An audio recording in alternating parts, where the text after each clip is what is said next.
मित्रों, इस लेक्चर में हेनरी फ्योल के 14 प्रिंसिपल्स देंगे। हेनरी फ्योल ही वो व्यक्ति थे जो सबसे पहले प्रबंधन के 14 सिद्धांत दिए। कौन कौन से सिद्धांत हैं, क्या कार्य है, चलिए समझते हैं। पहला है कार्य विभाजन, डिवीजन ऑफ वर्क। मतलब हुआ कि इंजीनियर काम इंजीनियर करेगा, प्लम्बर काम प्लम्बर करेगा, इलेक्ट्रीशियन काम इलेक्ट्रीशियन करेगा, मैकेनिक का काम मैकेनिक करेगा। जिसकी जैसी स्किल्स होगी उस हिसाब से संस्था का काम उसको बांट दिया जाए। अगला है अधिकार एवं उत्तरदायित्व, अथॉरिटी एंड रिस्पॉन्सिबिलिटी। जिसके पास जितनी अथॉरिटी हो उसके पास उतनी रिस्पॉन्सिबिलिटी हो। सीईओ जो होता है उसके पास सबसे ज़्यादा अथॉरिटी होती है, पावर होती है, तो सबसे ज़्यादा जिम्मेदारी भी उसके पास होती है। कंपनी कल घाटे में हुई तो शेयर होल्डर जूनियर मैनेजर से नहीं पूछेगा कंपनी क्यों घाटे में, वो सीईओ से पूछेगा, क्योंकि पावर उसके पास है। ऐसे जूनियर मैनेजर के पास पावर कम है तो जिम्मेदारी भी उसके पास कम है। इसका मतलब जिसके पास जितनी जिम्मेदारी उसके पास उतनी ताकत होगी। अथॉरिटी एंड रिस्पॉन्सिबिलिटी का बैलेंस होना चाहिए। तीसरा है अनुशासन। अब अनुशासन चाहे टाइम का अनुशासन हो, ड्रेस का अनुशासन हो, लैंग्वेज का अनुशासन हो, ये मेंटेन होना चाहिए संस्था पे। आदेशिक एकत्व, यूनिटी ऑफ कमांड। अब एक व्यक्ति को एक ही बॉस ऑर्डर दे सकता है, इसका मतलब होता है कि एक व्यक्ति के ऊपर दो बॉस नहीं होनी, तो कंफ्यूज हो जाएगा किसका ऑर्डर माने किसका नहीं माने। यूनिटी ऑफ कमांड तो यूनिटी ऑफ कमांड किस पे लगता है, व्यक्ति पे, कर्मचारी पे लगता है। अगला है निर्देशिक एकत्व, यूनिटी ऑफ डायरेक्शन। अब किस डायरेक्शन में कंपनी को संस्था को ले जाना है ये निर्धारित हो गया है, तो सारे डिपार्टमेंट चाहे एचआर हो, मार्केटिंग हो, ये मिल के एक साथ काम करें। ऐसा नहीं सब अलग अलग भाग रहे हैं, सेल अपना भाग रहा है अलग, मार्केटिंग अपना भाग रहा है, प्रोडक्शन अपना भाग रहा है, ऐसा नहीं। सबको मिल के डायरेक्शन को पूरा करना है, डायरेक्शन के हिसाब से चलना है। तो ये संस्थान पे लगता है। क्वेश्चन आता है कि यूनिटी ऑफ कमांड किस पे लगता है, तो व्यक्ति पे। यूनिटी ऑफ डायरेक्शन संस्थान पे। आगे देखिए, सामूहिक रुचि की अपेक्षा व्यक्तिगत रुचि की गौणता, subordination of individual interest to general interest. तो जो सामूहिक है रुचि, सामूहिक इंटरेस्ट है, कंपनी का जो इंटरेस्ट है उसको हमको क्या करना है, उसको इंपॉर्टेंस देना है।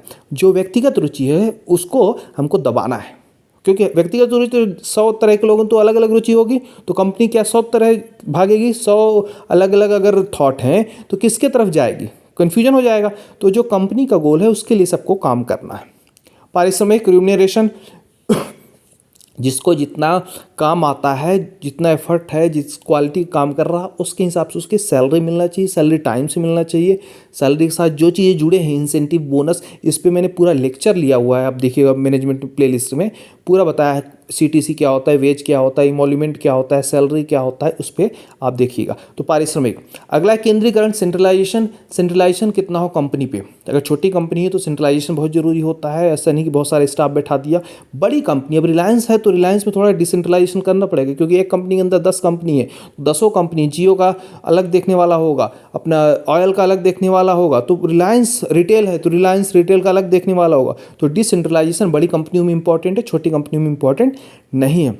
अगला है अविचलित आदेशिक श्रृंखला, line of command. Line of command या स्केलर चेन ऑफ कमांड का मतलब ये है कि ऊपर से ए अगर बी से बात करेगा, बी सी से बात करेगा, सी डी से बात करेगा, डी ई से बात करेगा, तो ऐसे बात होगी, ऐसे पॉलिसी आएगा, ऐसा सर्कुलर आएगा, ऊपर से नीचे तक ऐसे फ्लो होगा। कोई भी कम्युनिकेशन है, ऐसा नहीं कि ए डायरेक्ट ई से बात कर लेगा, है ना, ए ई से बात नहीं करेगा ना, ई ए से बात करेगा। लेकिन आजकल क्या है कि इसका कभी कभी एक्सेप्शन भी देखने को मिलता है। कई बार ऐसा जरूरी होता है, कभी सीईओ गया डायरेक्ट फैक्ट्री में चला गया, किसी वर्कर से बात कर लिया, ए डायरेक्ट ई से बात कर लिया। कई बार जो छोटा वर्कर है कुछ ऐसा गड़बड़ी देख रहा है कंपनी में तो डायरेक्ट सीईओ को बताएगा, तो ऐसा कई बार होता है। तो इस एक्सेप्शन को क्या बोलते हैं, इसको बोलते हैं gang plank. Scalar chain of command का एक्सेप्शन पूछ लेगा तो गैंग प्लैंक, गैंग प्लैंक याद रखिएगा, बहुत इंपॉर्टेंट है, जनरली आपको मिलेगा नहीं। फिर अगला है व्यवस्था, तंत्र, ऑर्डर।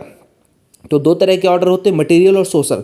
मटेरियल ऑर्डर मतलब रॉ मटेरियल कितना कहाँ है, कहाँ से मंगाना है, और जो फिनिश्ड प्रोडक्ट है वो इन्वेंट्री में कितना है, सेल्स में कितना चला गया, इसका पूरा ऑर्डर होना चाहिए। और दूसरा सोशल, कहाँ कितने कर्मचारी लगे हैं, इसका जो मैनेज होता है उसे सोशल ऑर्डर बोलते हैं। अगला इक्विटी।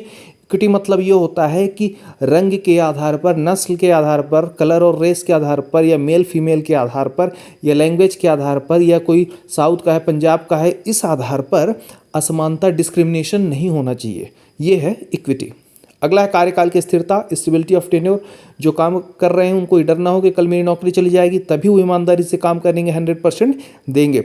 फिर पहल अथवा क्रियाशील सूत्रपात, इनिशिएटिव, पहल लेने का एक गुण होना चाहिए कर्मचारियों के बीच। ऐसा नहीं कि सब सोए पड़े हैं, मतलब कुछ सोच ही नहीं रहे हैं आगे, तो पहल लेना चाहिए, है ना, इनिशिएटिव लेना चाहिए। फिर एकता एवं निष्ठा, ये सबसे इंपॉर्टेंट है। हर कर्मचारी ऊपर से नीचे तक अपने आप को कंपनी से जुड़ा महसूस करे, उनमें एकता हो, निष्ठा हो कि कंपनी को आगे बढ़ाना है। हेनरी फ्योल के ये 14 प्रिंसिपल्स हैं। इसमें सबसे इंपॉर्टेंट है गैंग प्लैंक, व्यक्ति और संस्थान, जो मैंने बताया, आदेशिक एकत्व, निर्देशिक एकत्व, इसको याद कर लीजिएगा। धन्यवाद।